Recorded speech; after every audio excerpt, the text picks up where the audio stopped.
I hated myself for years, and here's exactly what changed.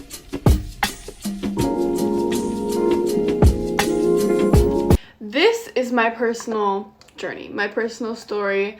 I would like to preface this video by saying I'm not a therapist. I don't have my license for this, but I have been through it. I've been through the transformation. I've helped other people through this transformation as well.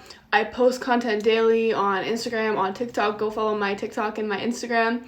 And I want to make sure that this message gets spread out there, because in those periods of my life, I felt so alone. I felt like I was going to feel like that forever, that there was nothing to help me through it.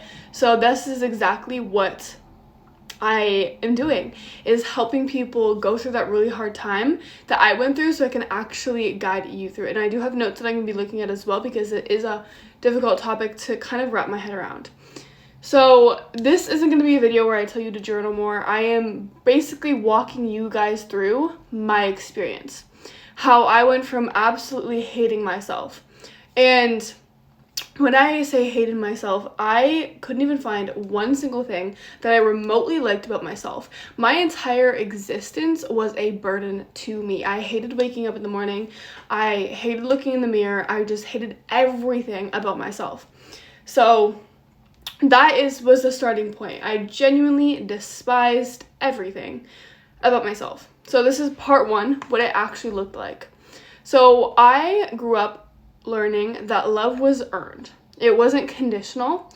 And it's not my parents' fault necessarily, because they were taught the same thing, right? Most of the time, you are taught what you were taught. You teach what you were taught. So I was taught that love is conditional. Specifically, I had to earn it through being useful, achieving, and holding it together. When I was younger, I definitely was the healer of my family, the helper of my family. Like, I took on a very masculine role, especially because my father wasn't always present, so I kind of stepped in that aspect. But I was taught that emotions were vulnerable and vulnerability was weak. So I never allowed myself to express emotions, and in doing so, I did not learn how to properly regulate my emotions. And obviously this manifested in really harsh ways of dealing with the hatred that I was feeling with myself. So I couldn't even rest when I was sick. I remember I had so many stories on my YouTube videos actually about being so severely sick that I couldn't go to school, but I would do everything I could to feel productive. Like, I would do push-ups in my bed. Like, I would not allow myself to rest, because to me, resting was weakness. I had a mom who was a very, very, very, very hard worker. She was a single mother, and she worked so hard for everything that we have now, and I'm so grateful for her. But because of the way she grew up, learning that working hard equated to success, that was programmed into my brain as well. So I was constantly going. If I wasn't doing something productive, I wasn't loved.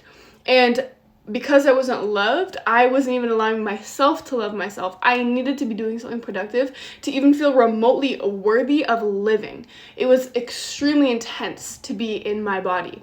And not only that, I was so judgmental of myself when I wasn't productive. It manifested in me being extremely judgmental around the people around me whom I loved if they were resting.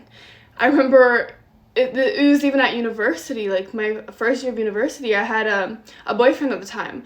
And whenever he would play like video games, I would genuinely be so confused. I was like, you do something with your life. What are you doing now? And I think there's obviously a line. If you are constantly playing video games, if you have no goals, no ambitions, then what are you doing? And I genuinely still believe, like, if you can spend every single night watching a movie and you haven't built something for yourself, you aren't where you want to be, your priorities are not straight, you know?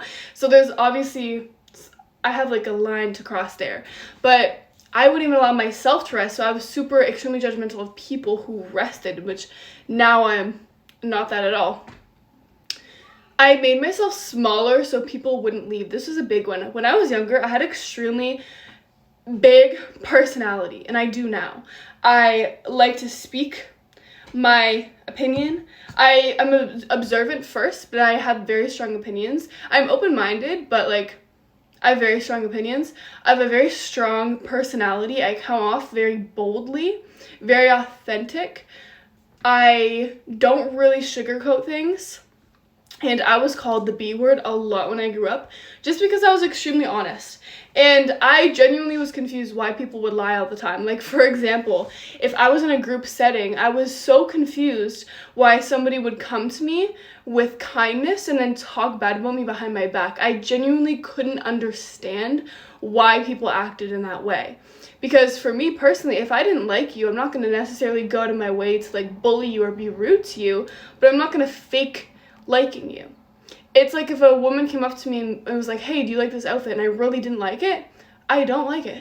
Like, I'm not gonna be rude, you look so bad, but I'm just gonna be honest and authentic to myself. And a lot of people don't like that.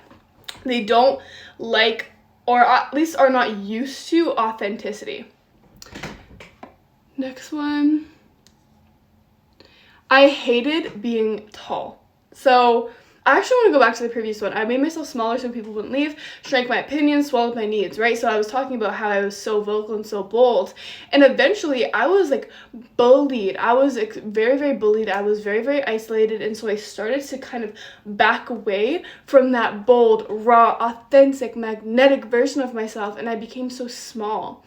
I shrunk and I morphed into what people wanted me to be.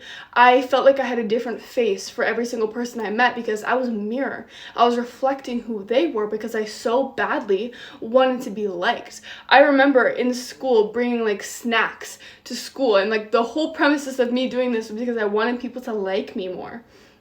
So I used to shrink myself, shrink my thoughts, shrink my opinions if it contradicted somebody else's.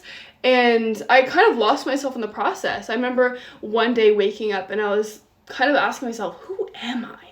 You know, one of those philosophical questions, like existential crisis moments when I was super, super young. Who am I? I don't even know myself. So I had that moment pretty young where I was able to kind of bring awareness to the fact that I did not know myself because I had shifted myself so many times to please everybody else around me.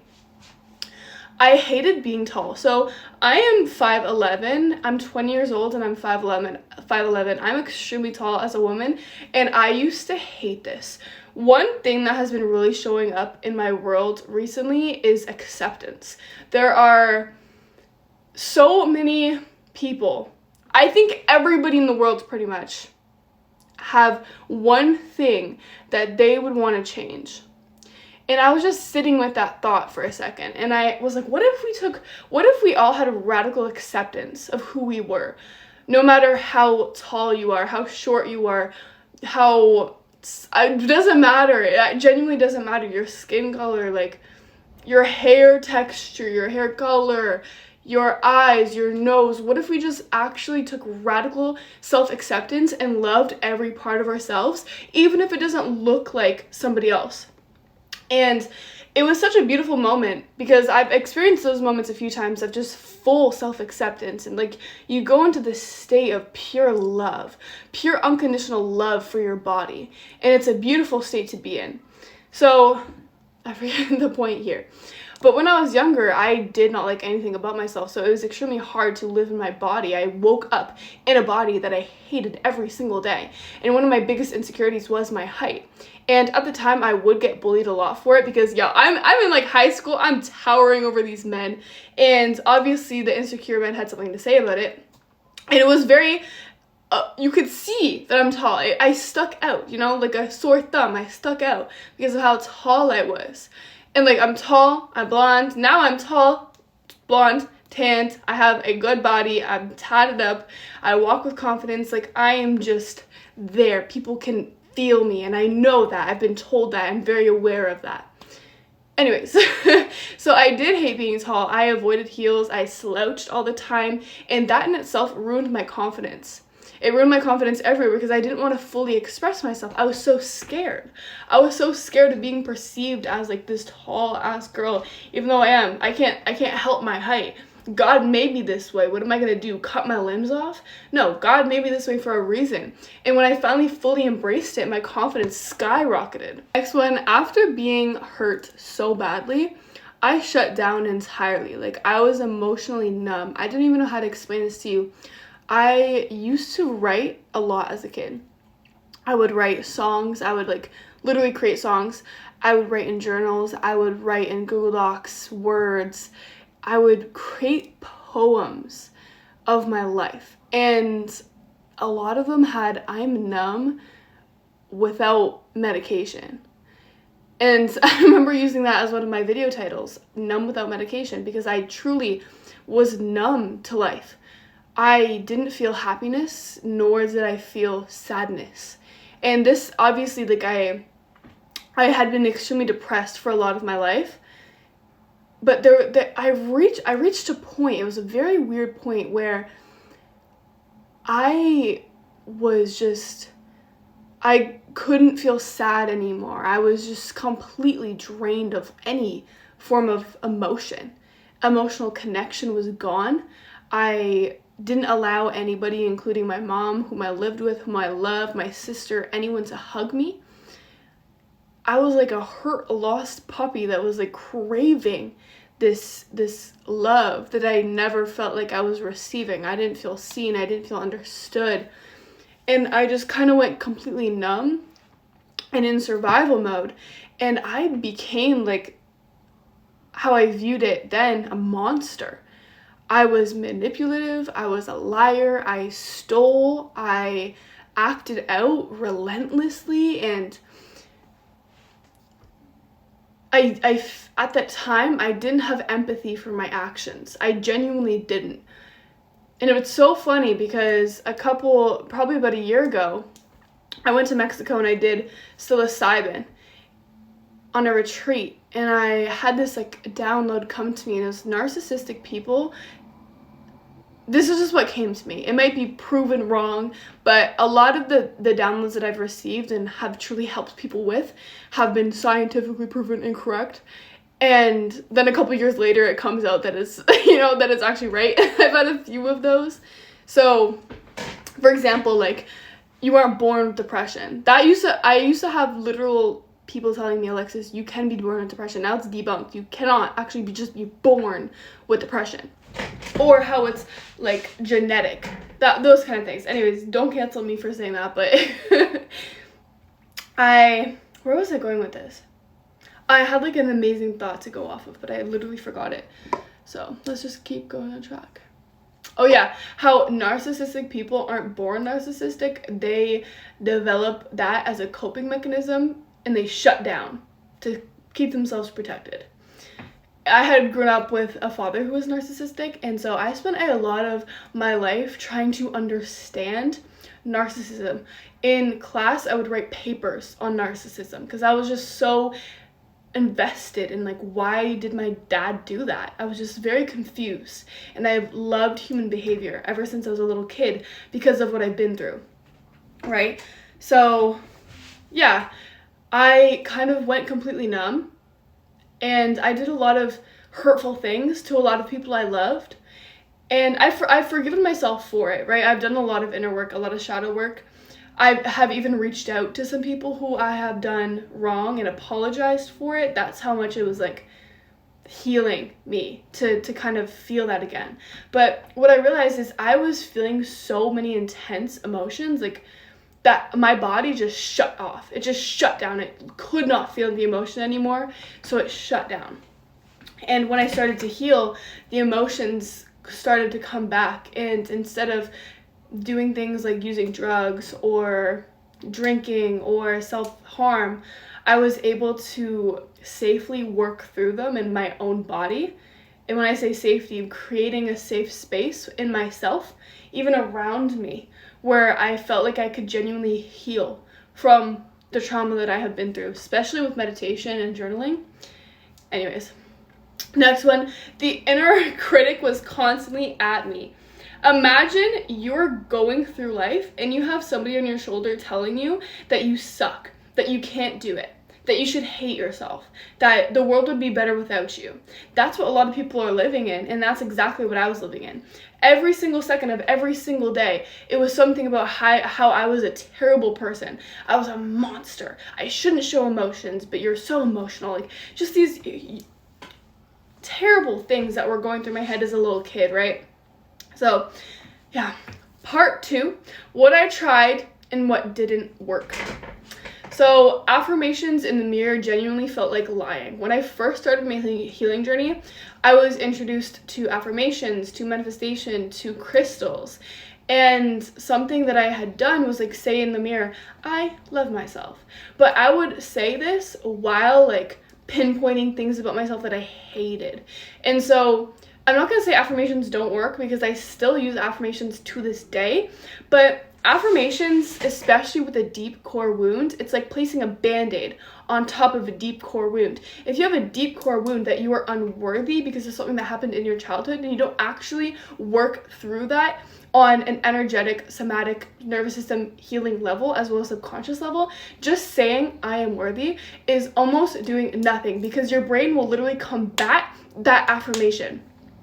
For me, when I was looking in the mirror and I was saying I'm worthy, all of the reasons as to why I wasn't worthy would just pop up in my head and constantly replay. So it was like ice and water battling each other. It wasn't doing anything for me, right? And again, I'm not saying it doesn't work, because I myself still use it to this day, but saying affirmations that contradict your subconscious beliefs and identity, it's not going to do anything.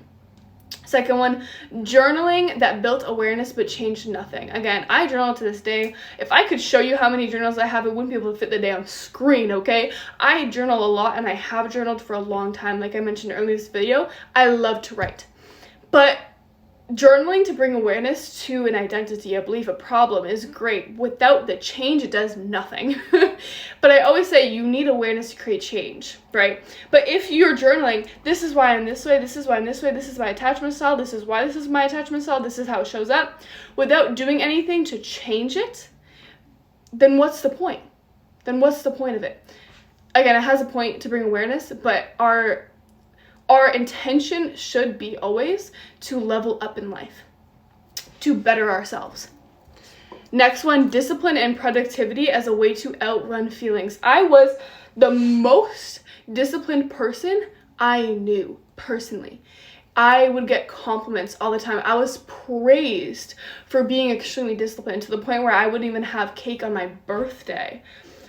It was genuinely insane looking back at it now, but because I had such willpower and self-control, it was looked at as such a great habit, a great characteristic that I held. While deep down, it was truly punishment.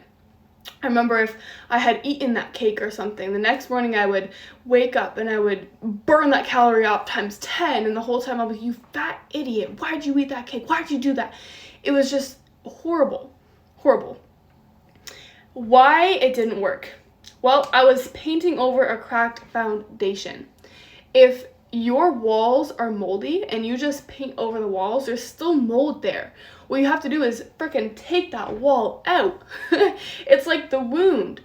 You can have a deep wound here. If I just place a band-aid on it, what is that doing? It's gonna get infected. You have to clean it. You have to nurture it. Part 3. The turning point. I realized I was punishing myself and calling it motivation. And there was a couple moments in my life where I had realized that I was doing this. One of them specifically is, so I've been going to the gym since I was extremely young. Like I would work out in my basement.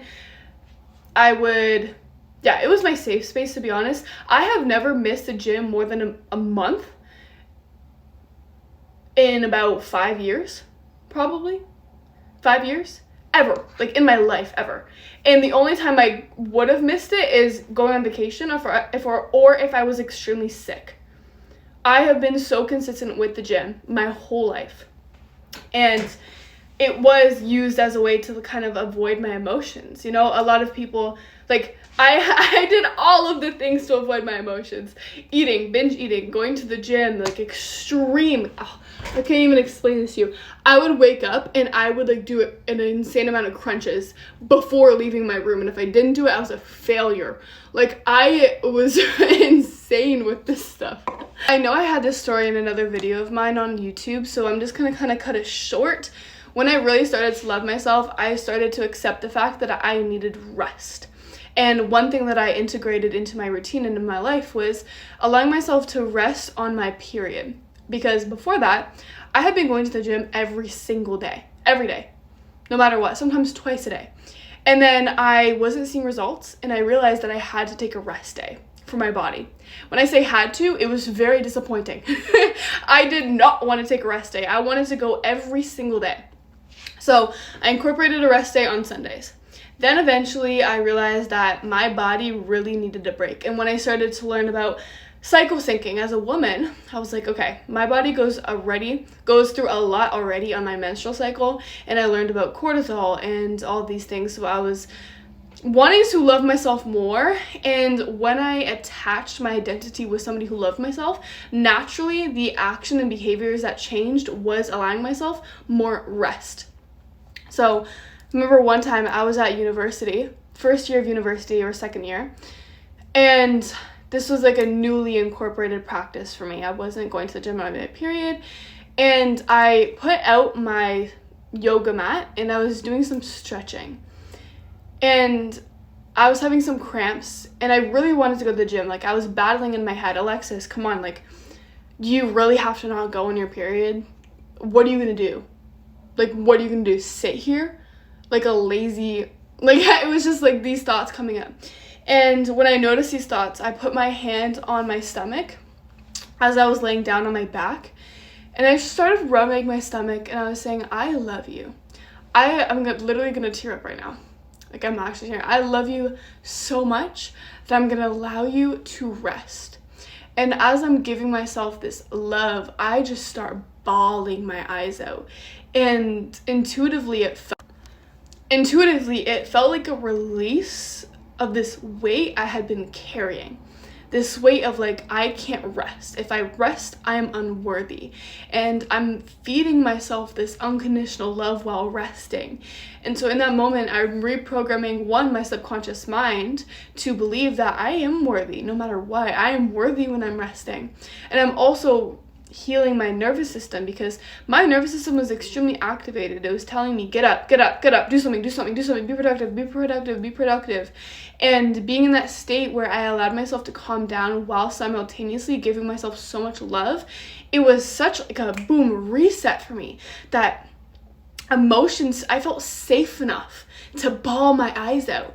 And the reason why I had shared the level of emotional capacity I was at before being numb, I couldn't cry. I remember wanting to cry. I felt like I needed to release, but I couldn't. And so I created such a safe space in my body, one of the first times in my life, that I allowed myself to cry and release. And it was a beautiful moment for me. And that's when I realized, okay, I'm living this. Like, I'm living this life where I get to love myself unconditionally, where I get to rest. So that was one of the beautiful moments that I've experienced. Shame keeps the nervous system in threat mode, in survival mode, in the parasympathetic nervous system state. And a body in threat mode protects. It doesn't grow. What I was trying to do was protect myself, right? That's all your body is trying to do. All your mind and body is trying to do. And I find that a lot of my clients are so upset at their bodies for putting them in burnout, putting them in people-pleasing states. But all your body is doing is trying to protect you. For myself, in that hustle mode, again, I grew up believing that my worth came from what I produced. And so when I wasn't doing anything, my body is like, come on, let's do something. Like, we want to show you love. We want you to be loved. Let's do something. And when I gave it that love regardless, it was such a healing feeling for me. So, yeah. Second one, I stopped overriding my body. So I used to go through extreme states of burnout, but because I was such a junkie for hustle culture, I used to watch these YouTube videos on, oh, you want it bad enough? Go, go, go, go. And that's genuinely how I thought. That's why I was so judgmental of myself whenever my body needed rest. The thing is with our bodies, it is so smart. It'll override us. If your body needs rest, and you don't give it the rest it needs, it will make you give it the rest it needs. Whether it starts to attack you, like an autoimmune disease. Your own body will start to attack you if you aren't giving it what it needs, whether it be rest, the proper nourishment, the love it needs, anything. If you stop giving your body love, it will show it to you through binge eating, through self-harm, through self-neglect, through a lack of self-respect. It will literally manifest itself on your body physically. So if I was burnt out, this is one of my favorite parts about being connected to my body. I could feel when periods of let's go were coming, and I would get hyped up, and I could feel when my body needed to relax, and I actually listened. This was a powerful moment for me because beforehand, if I was in a state of burnout, I could feel it, but I was in such a hypnotic, programmed place where I was like, no, you need to keep going. Your worth is tied to this. You need to keep going. And I would genuinely become so sick because I would be burnt out at my max, and I pushed. And I'm not saying pushing isn't good. I push myself in the gym all the time, but that's under a controlled and conscious state. When I was pushing myself because my worth was tied to something, it was uncontrolled. My body needed me to relax for a minute. It needed me to give it love, but instead I pushed it past its actual limits that it forced me to rest. And then when that came up, a new thought would come up, and it was just like a repeating cycle. Do you see what I'm saying at this point? So I started to build rest outside of sleep. For example, when I started to rest on Sundays and then rest on my period at the gym, I started incorporating moments of play and moments of allowing myself to go with the flow. I started to allow myself to be more in my feminine because I was so masculine beforehand. And for me, femininity, what it means is allowing myself to be present in my body, playing, creativity, flowing. That's what it is like for me to be feminine. So something that I do now to be able to incorporate my state of femininity as well as relaxing my nervous system is in the morning, my sister and I, one of the first things we do is we make our protein coffee. I'll have like half an apple, have a protein coffee, and we'll read. And it's just such a beautiful, slow, relaxed morning, and it allows me to wake up, but I'm in the state of relaxing and I have peace. And while I'm reading, I'm getting so many downloads, so many ideas for content are coming to me. And it's just such a beautiful state to be in. I never would have allowed myself before. For reference, second year of university, I would wake up at 5 a.m. on the dot, and if I didn't wake up, I had a 5-second rule where I'd be like, get up, get up, get up, get up, and I would like repeatedly get up, get up, get up, and it was just harsh. I was harsh with myself. So I'd wake up at 5 a.m. It would immediately go into meditation. I'm talking open the covers, sit down on the ground, meditate. 10 to 30 minutes. A lot of the times it was 30 minutes. And everything in my life, it had to be productive. It was towards a goal. If there wasn't a goal attached to it of productivity, I wasn't doing it. After that 30 minutes of meditation, I would go straight to my computer. I would set it up for 90 minutes and I would work on my business, or I would study something for 90 minutes straight. Then I would go into my kitchen, I would take my creatine, get my water, put my gym clothes on, straight to the gym. That's what my life was like every day. Every day. The only rest day I had at that point, I incorporated rest days on Sundays. And I would allow myself to, I wouldn't even allow myself to sleep in, it was up at 5. But I wouldn't go to the gym that day. I might have went on a walk or something. It was insane. I was pushing my body past its limits. And what's so funny about the female body is we can do that hustle for about a week in a month. Because our body's hormones do not allow for that same hustle that men can do. Not that we're incapable or that we're less than a man because we can't do it. Our bodies are just naturally set up different. I honestly think it's a good thing. I love that my body needs rest. It needs me to rest because I get to be my feminine. I get to play. I get to receive. I get to have fun. I love it. So let's go to the next one. I stopped comparing. I used to compare myself a lot to people online, especially as a young kid.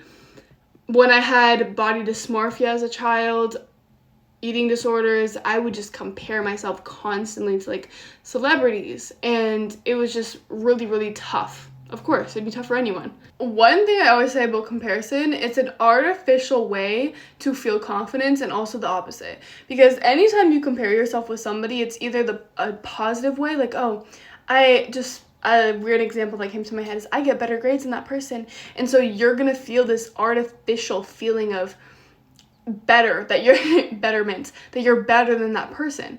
But what if the next time they get better grades than you, all of a sudden you're not as good as them, all of a sudden you're not worthy? So comparison is always an artificial way to feel better about yourself or worse about yourself. It doesn't matter. Generally it doesn't matter. Fourth one, I chose myself and I let people leave. Whew. I also took this a little too far because I kind of use this as a coping mechanism. I hated being alone. I really did. When I was younger, I constantly needed stimulation. I needed people around me. If I wasn't hanging out with somebody, I was going mentally insane, and I would distract myself from my own thoughts because my thoughts were the worst place to be. Then I had been abandoned so much as a child that I used that to my advantage almost a little bit. I became so comfortable with being independent and being alone, not in a healthy way. Now I feel like I'm at a healthy point with my independence that I like being alone. I can be alone. I love being alone, but I don't push people away in case they leave me alone. See what I'm saying? So yeah, when I was younger, I'd push people away, but back to the point. I chose myself and let people leave. So again, like I said before, I was super authentic, super bold. Then I was a people pleaser. Then when I was starting to love myself and step into this version of myself that was truly authentic, people didn't like it. I was told by my friends, oh, you're changing. I don't like you right now. You're changing. You're kind of selfish. And because for once, finally in my life, I was choosing what I wanted instead of what everybody else wanted. I stopped saying yes to everything and I started saying no. I started setting boundaries. I started figuring out what I wanted in my life. And a lot of people didn't like that. A lot of people fell away. And instead of chasing them, I let them. Let people fall out of your life. I'm reading this book right now. It's called The Self-Love Experiment. And what does she call it? Bounce, I think. Let me quickly look this up. I want to show you guys my book collection. I have a lot of books. It's in this, camera away. It's in this little thing there. Let me see. I underlined the word because it really stuck out to me and it was just a cool way to explain it. I don't really edit my videos, so you're gonna watch me going through this. But that's okay. That's okay.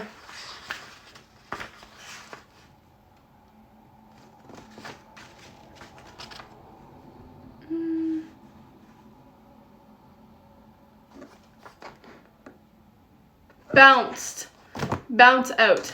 Basically, what she was explaining is sometimes you will grow so much that your energy will repel people's energy that you were once close with. And so you need to bounce out, or they will bounce out. I once said to my sister, if you and your friend are walking straight and you know you need to go left eventually and they want to go right, what are you going to do? Are you going to be somebody who follows them and goes right even though you know you're meant to go left, or are you going to go left regardless? And I also, when I was going through this time where I was like, damn, I was leveling up in my life, to be honest. I was really, really leveling up. And the people around me, I felt they were pulling me back. And I had prayed at the time to the universe. I had prayed to my angels and stuff at the time. And I was like, show me a sign, show me something that can kind of help me and guide me through this period. And it was this video of this dad teaching his daughter a life lesson.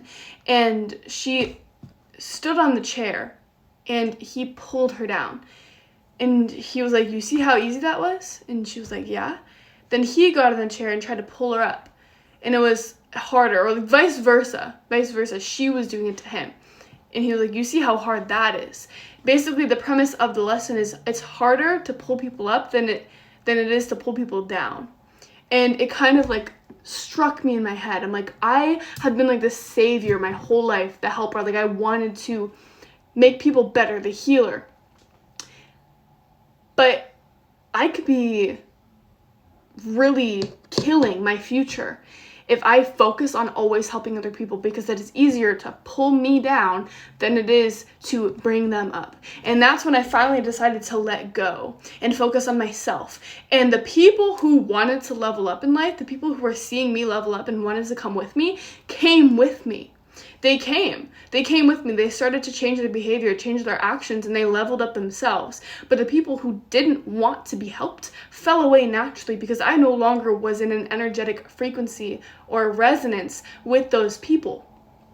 Anyways, let's keep going.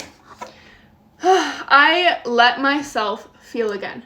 So feelings came back finally when I allowed myself to create a safe space in my body, like I'd mentioned before. Feelings started coming back.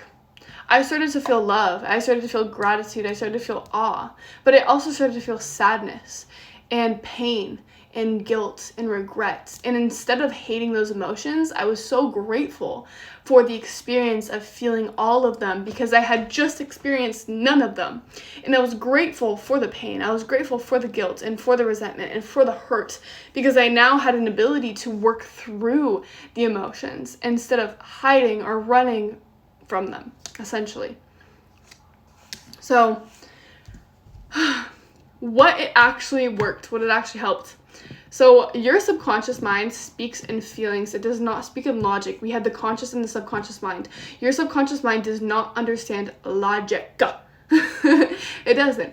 It understands emotion, right? So a funny example that I remember, one of my mentors, he probably doesn't even know he's my mentor, but one of my mentors was saying, as a child, he was in an aisle and he had lost his mom, and he was like screaming, and this is like a little baby, right? Screaming and crying where his mother was, and logically now he knows that his mom was just around the corner, probably getting something, but to his little kid brain, that was the first sign of neglect and abandonment that he'd experienced, and it created an identity like I am unseen or something, or I'm not safe. That is how deep the subconscious mind runs, and people don't actually realize this. It runs deeper than logic. You cannot use a logic when trying to access and filter an identity in the subconscious mind. So, yeah. Not words, which is why affirmations alone never usually land. This is what I mean. You can tell yourself, I'm worthy, but the subconscious feels the emotion of unworthiness and what you went through and the story that you built and the identity that you created from what you've experienced. Next one, your nervous system runs on familiarity, not what feels good. So if you grew up in a chaotic environment, unfortunately, your nervous system finds safety in that chaotic environment, and that's why you may replay and have those same situations when you're older. You may consciously, logically know, being with a man who beats me is not good. But your nervous system will actually neglect or sabotage you leaving that situation. Or even if you do, it'll find the same person over and over and over and over again, because your nervous system is wired for familiarity. And the best way to rewire this is to create safety in your body with a new familiarity. That's why for me, when I started to create safety in my body and tell myself, I love you unconditionally no matter what, that changed my life. Not only changed how I viewed myself, but it changed how people showed up in my life, because I was no longer accepting the man who was emotionally unavailable. I was no longer accepting the man who just wanted to hook up and dip, whereas before, that's what I felt like accustomed to. Anyways, crazy. Emotions are chemically addictive. Whew. This one was triggering for me. When I realized that I was in such a depressive state, that I was addicted to being depressed, and I was addicted to struggling, that hurt because I had to kind of put up a mirror against myself and realize, you are causing this.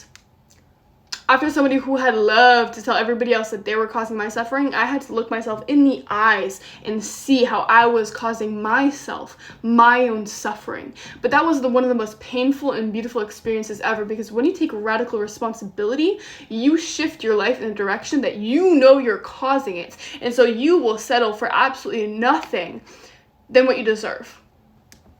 Next one. Real change requires all three levels at once. What are the 3 levels? The mind, body, soul. I actually have posters up here that says mind, body, soul. So I use this 3 levels in every single area of my coaching. The reason being, I think accessing these 3 levels on a subconscious, nervous system, and soul level is actually going to change your life. And it's what changed my life. I didn't take medication. I changed my life by changing these 3 parts. I think it is the core to everything. So mind being like your mindset. How you perceive the world is how the world will be reflected to you, and as well as the subconscious. Your body, your nervous system state. Being able to tap into my body, as I've mentioned in this video, is what truly helps me go from hating myself to loving myself. Then we have the soul, who you're meant to be, who you authentically are, who you want to become. Because I truly have a belief, if you want to become something, you're meant to be that person. You are. You're meant to become that person. There's no thought planted in our head that I want to be rich, I want to be successful, I want to be loved, that we aren't meant to achieve. Okay? So those are my 3 methodologies that I work with on every level. One-on-one coaching, I have some courses, I have custom healing blueprint. That one is so cool, guys. Basically, it'll ask you a few questions. One about the body, where you currently are. Are you in fight or flight? Are you in survival mode? And it won't ask you directly. It'll ask you indirectly through cues that you have in your body. Maybe you are unable to sleep or something like that, right? Something along those lines. It'll guide you, giving you a custom blueprint for how to heal your nervous system. And it'll ask you, do you have 5 minutes? And if so, it'll guide you through something for 5 minutes. And then it'll take you to the nervous system part. The subconscious mind part. Whether you know your limiting belief or you haven't yet identified it, it will help you with both. And then it'll bring you a new belief to reenact, and it'll tell you how. How do I solidify this belief into my head now? Last one is your soul. You identify where you want to be, who you want to be, and it'll give you an action plan, not only a daily action plan, but a long-term plan as well. It's called Custom Healing Blueprint, and you can see that on my website or my Stand store, both linked in my bio. I have a free quiz there as well, where you can figure out the root of the broken relationship with yourself for free. And I also have one-on-one coaching and Root Reset. Root Reset has a whole masterclass along with many bonuses that you can access for free for the mind, body, and soul as well. Okay, let's keep going. Last one, who I had to become. Not a woman who has the thought, a woman who no longer believes it. So like I was mentioning before, I had a lot of negative thoughts about myself. It's not that these thoughts went away. It's that I no longer accepted it. There's a book called The 4 Agreements. I highly recommend you read this book. And something that I mentioned in the book is you have to accept the thought to truly feel it and to kind of create it. And the analogy that it uses, I don't want to butcher it, something about cancer. If somebody tells you you have cancer and you accept the thought, you will have cancer. It's also like the saying, whether you say you can't or you can, you're right. You have to be able to accept a thought for it to actually come into fruition for you. So if you accept the thought that you're not enough, you will act on that identity. Versus the opposite. If you know in your heart that you are the person who loves yourself unconditionally, you might have to do some inner work, but it will guide you. It'll guide you through that inner work. So I am now somebody who, I had to become someone who keeps promises to myself, because self-trust is a huge foundation to self-love. If you don't trust yourself, you're not going to take action towards a person who truly loves themselves unconditionally and is disciplined. I think discipline and devotion is a huge form of self-love as well. And I also had to become someone whose worth wasn't tied to anything. My worth was tied to, as you guys know, productivity, but also male validation. My worth was tied to a lot of things. So I had to become somebody who is worthy no matter what. My worth has to come from inside, not outside. Not who I am, what I do, what I look like, who I know, how I speak, none of it. I am worthy because I am. I'm worthy because I'm breathing. That's it. I don't need to do anything. I don't need to become anything. I don't need to become anybody else. I'm worthy because I'm breathing. So there we go. If you love this video, like and comment and follow for more. Love yourself as much as I love you.